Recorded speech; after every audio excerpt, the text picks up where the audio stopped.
Good morning, students. Welcome in the class of science. Today we are going to discuss the next topic of our chapter number 5.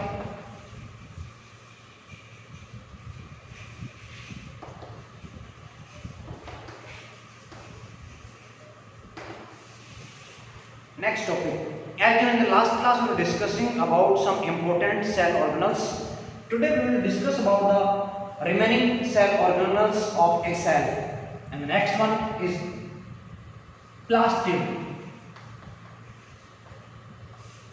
Plastid. The term plastid was given by Haeckel. Term means word. Term means, or we can say word. The word plastid was given by Haeckel. जो term है plastid वो scientist Haeckel ने दी है. Basically plastids are found only in plants. ये केवल हमें plants में ही देखने को मिलते हैं, यानी एनिमल्स में प्लास्टिड जैसी कोई स्ट्रक्चर प्रेजेंट नहीं होती है. तो सिंपल इंट्रोडक्शन की बात करें. अब टाइप्स आते हैं, देखिएगा टाइप्स ऑफ प्लास्टिड्स. हमने कहा कि ये केवल प्लांट्स में प्रेजेंट है, तो प्लांट्स में प्रेजेंट होने की वजह से क्या इनका स्पेसिफिक फंक्शन होगा, टाइप्स किस तरह से हम यहां आइडेंटिफाई करेंगे. देखिएगा एक बार प्लास्टिड्स. अब टाइप है तो इसको अपन प्लूरल फॉर्म में लेंगे. Plastids are of two types. First one leucoplast and second one chromoplast.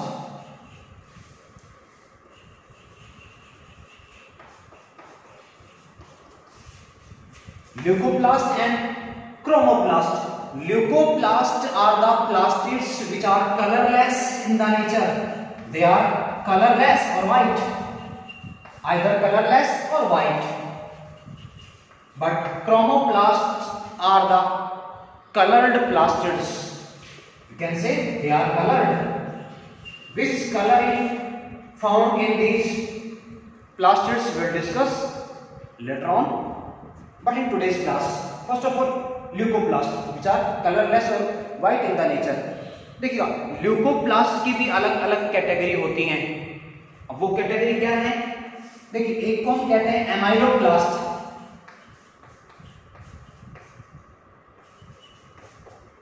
Amyloplast देखिएगा एक एंजाइम होता है अमाइलेज.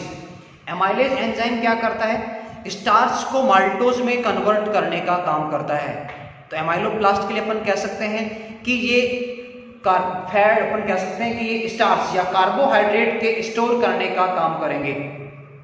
कार्बोहाइड्रेट को स्टोर करेंगे तो नाम दे दिया अमाइलोप्लास्ट. इसी तरह से एक होता है इलायोप्लास्ट.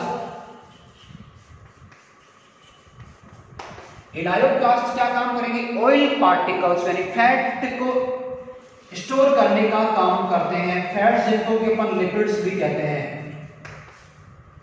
इलायोप्लास्ट फैट और लिपिड्स को स्टोर करने का काम करते हैं. एमाइलोप्लास्ट क्या काम करेंगे, कार्बोहाइड्रेट्स को, तो कभी कभी ये प्रोटीन को भी स्टोर करने में हेल्प कर लेते हैं. तो ये तो बात हो गई है ल्यूकोप्लास्ट की जो कलरलेस होते हैं. इंपॉर्टेंट जो प्लास्टिड होता है वो होता है क्रोमोप्लास्ट. देखिएगा नाम से आप देखेंगे chromo means colour and plast word is coming from plastid, यानी ऐसे प्लास्टिड जिनमें स्पेसिफिक कलर प्रेजेंट होता है उनको हम कहते हैं chromoplast.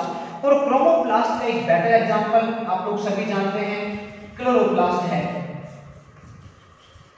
Chloroplast is one type of chromoplast. देखिएगा क्लोरोप्लास्ट आपने छोटी क्लास के अंदर भी पढ़ा होगा, हालांकि ये इतना डिस्कशन पहले आपने नहीं पढ़ा होगा छोटी क्लासेस के अंदर. क्रोमोप्लास्ट जो टर्म है वो एक साइंटिस्ट ने दी है, जिस तरह से हैकल ने दी थी टर्म प्लास्टिड. क्लोरोप्लास्ट टर्म दिया सिम्फर ने, साइंटिस्ट सिम्फर ने क्लोरोप्लास्ट टर्म दी. अब बात करते हैं क्लोरोप्लास्ट की डिजाइन की, स्ट्रक्चर किस तरह से होती है और यहाँ फंक्शन किस तरह से होने वाला है क्लोरोप्लास्ट का. देखिएगा एक बार everybody attention here. Structure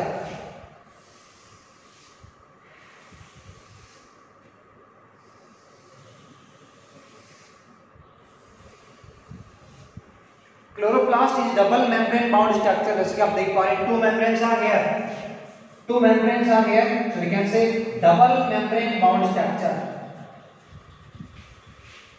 It is a double membrane bound structure. In the inner part of chloroplast, some specific structures are present. They looks like a heap of coins. जिस तरह सिक्कों की ढेरी होती है उस तरह की स्ट्रक्चर नजर आती है. And these structures are interconnected to each other.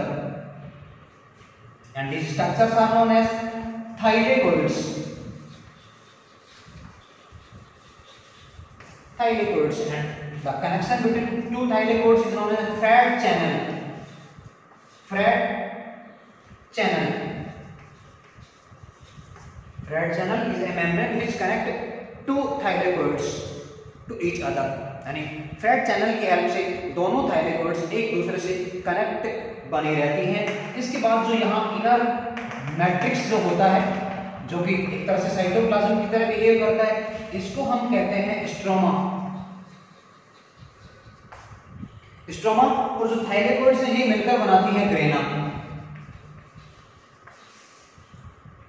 Now you can see two main parts are there in the chloroplast. First one grana and second one stroma.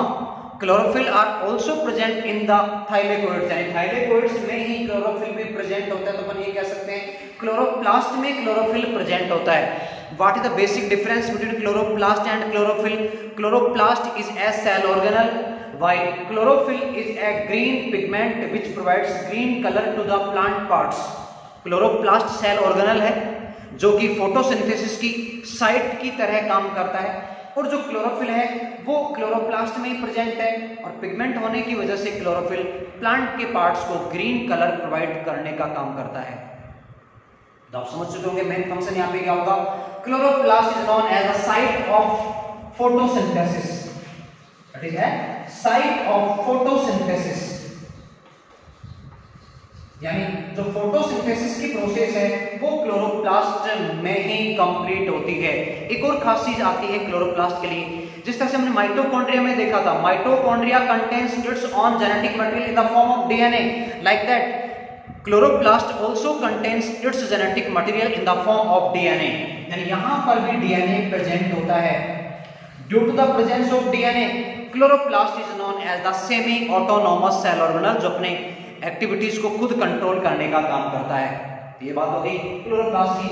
Last जो टॉपिक हमारा बचता है चैप्टर का, vacuoles. Vacuoles are the circular structures which are found in both plants and animals. Vacuoles are found in plants as well as in animals. Vacuoles काम क्या करती है? Vacuoles में सेल सैप जो है वो फिल रहता है, यानी जो किसी लिविंग ऑर्गेनिज्म का एक्सिस मटेरियल है, एक्सिस मटेरियल यहाँ पे स्टोर रहता है. हम अगर स्मॉल या लोअर एनिमल्स की बात करें, जैसे हम अमीबा की बात करें, पैरामीशियम की बात करें, तो वहाँ वैक्यूल्स फूड वैक्यूल्स की तरह काम करती है, जिनमें कि फूड पार्टिकल्स स्टोर रहते हैं और वो डाइजेशन में भी हेल्प करते हैं.